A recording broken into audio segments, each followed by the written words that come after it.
পশ্চিমবঙ্গের মানুষদের কাছে আমরা প্রশ্ন রাখতে চাই, কারণ আমার এই ভিডিওগুলো আপনারাই দেখেন। এমন দৃশ্য কি আসলে মেনে নেওয়া যায়? বাংলাদেশের মধ্যে প্রবেশের চেষ্টা করছে একদল উগ্রপন্থী। আমি এদেরকে হিন্দু ধর্মের লোক বলবো না, এদেরকে উগ্রপন্থী বলবো, যারা কোনো একটা পারপাস সার্ভের জন্য সীমান্ত অতিক্রম করে বাংলাদেশে হাজার হাজার লোক প্রবেশের চেষ্টা করছে। আর এই ন্যাক্কারজনক ঘটনার যে দৃশ্যপট দেখছেন, এটা হচ্ছে আমাদের সিলেটের সুতাকান্দি সম্ভবত সীমান্ত এরিয়ায়। তবে ভারতের পুলিশ এবং বিএসএফ তারা কিন্তু সেখানে শক্ত ভূমিকা রাখছে। কিন্তু বিষয়টা আপনি কতটুকু অধ্যত্বপূর্ণ একবার কি ভাবতে পারেন? যে মন চাইলো সীমান্ত অতিক্রম করে তোরা বাংলাদেশে ঢুকে যাবি, সালা ছুটিয়ে কিন্তু লাল করে দেব আমরা। সরকারের এগুলা নিয়ে ম্যামে ম্যামে আকার জিনিসগুলো থেকে বের হয়ে আসা এবার অরিজিনালি আমাদের সেখান থেকে শক্ত অবস্থান নিতে হবে। ভারতীয় জাতীয় পতাকা পাশাপাশি ইস্কনের পতাকা এই নিয়ে হাজার হাজার উগ্রপন্থীরা তারা একটা লং মার্চ ঘোষণা করেছে। এটার নাম হচ্ছে বাংলাদেশ চলো। আর এই জন্য তারা বেছে নিয়েছে সিলেটের এই সীমান্তকে। সেখানে ভারতের পুলিশ তাদেরকে যথেষ্ট পরিশ্রম করেছে, আমরা ধন্যবাদ দিই। বিএসএফও অস্থায়ী একটা ব্যারিকেড তৈরি করে সেখানে তাদেরকে থামানোর চেষ্টা করেছে। এমনকি এই মুহূর্তে বাংলাদেশে তারা প্রবেশ করতে পারেনি।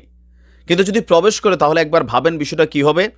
গায়ের জোর দেখাইয়া বাংলাদেশে এই যে অনুপ্রবেশের চেষ্টা, এখন যেই সকল বাংলাদেশের অনেক মানুষ যারা এগুলোকে উস্কাইছেন, আপনাদের আবার কাজ হচ্ছে সীমান্তে গিয়া গাট্টি বুসকা লইয়া বইয়া যান। কারণ এখন যদি বিজিবি এটাতে ইনক্লুড হয় তাহলে পরিস্থিতিটা কোন দিকে যাবে ভাবতে পারছেন? এই ঘটনাটার জন্য দেশ মানে দুইটা দেশ দায়ী। বিশেষ করে অনলাইন কিছু ইনফ্লুয়েন্সার আছেন, আপনারা এক কাজ করেন, বিদেশ থেকে বউ বাচ্চা পরিবার নিয়ে আপনারাও সে বর্ডারে চলে যান। কারণ আপনারা তো মানে শরীরের রক্ত অনেক গরম, এগুলা দেখার জন্য আপনারা এগুলা করছেন। বিদেশ বৈশা এরকম অনেক উস্কানি কিন্তু তৈরি হয়েছে, যেটা আজকে সেই সীমানা মানে সুতাকান্দি হোক, যে এলাকাগুলো হোক, এখান দিয়ে যদি প্রবেশ করে ফেলে আপনি অনলাইনে ভিডিও বানাইতে পারবেন, বার্তা দিয়া মানুষকে ওইখানে মরার জন্য পাঠাইতে পারবেন, কিন্তু সলিউশন আপনার হাতে নাই, ওই হ্যাডমটা কিন্তু না। আমার আজকে প্রচণ্ড গোসাই হচ্ছে। আর বিশেষ করে ভারতের এই উগ্রপন্থীদেরকে ভারত সরকারের উচিত সীমান্তেদেরকে লটকানো দরকার এমন অধ্যত্বপূর্ণ অ্যাক্টিভিটিজের জন্য।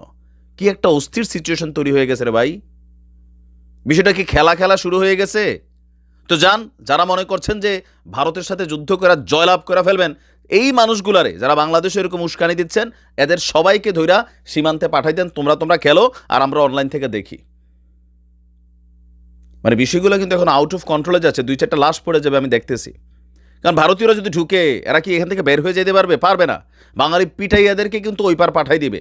এরপরে কি হবে রিয়েকশনটা আপনি চিন্তা করছেন? পরিস্থিতিটা কোন দিকে যাচ্ছে?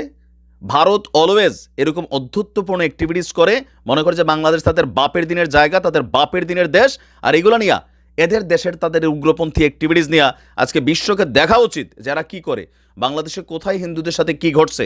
আর এই চিন্ময় কৃষ্ণা সহ যারাই আছে, যারা বাংলাদেশেরটা খাইয়া পইরা বাংলাদেশ নিয়ে ষড়যন্ত্রে লিপ্ত, এদেরকে আজীবনের জন্য কারাগারে পাঠাই দিতে হবে, যাবজ্জীবন দিতে হবে, এদেরকে দৃষ্টান্তমূলক শাস্তি দিতে হবে।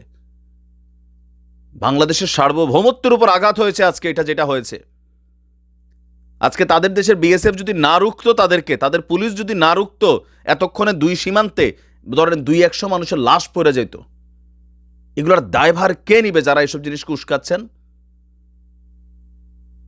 একটা নোংরা খেলা শুরু করে দিছেন, কোনো প্ল্যান বি নাই, কিচ্ছু নাই, ঠাস করে একটা আগুন লাগাই দিছেন। আপনি দেখেন এটার জের কই পর্যন্ত যায়। তবে আমাদের মনে হয় সরকারের ইমার্জেন্সি, ডক্টর মোহাম্মদ ইউনূস রাষ্ট্র ক্ষমতায় বসছেন, আপনি অনেক কিছু করবেন, সংস্কার আপাতত বাদ রাখেন, রাইখা এই বিজিবিকে নির্দেশ দেন সীমান্ত সিলগালা করতে। ভারত সরকারের প্রতি আপনি বার্তা পাঠান শক্তভাবে, এগুলো হ্যান্ডেল করতে হবে। আওয়ামী লীগ ভারতের তেল মাইরা চলতে চলতে বিজিবির সীমান্তে ঘুম পাড়াই ফেলছিল। তো এখন তো সবাই জাগছি, তখন আমরা দেখতে চাই যে সরকার কি ভূমিকা নেয়। পাশাপাশি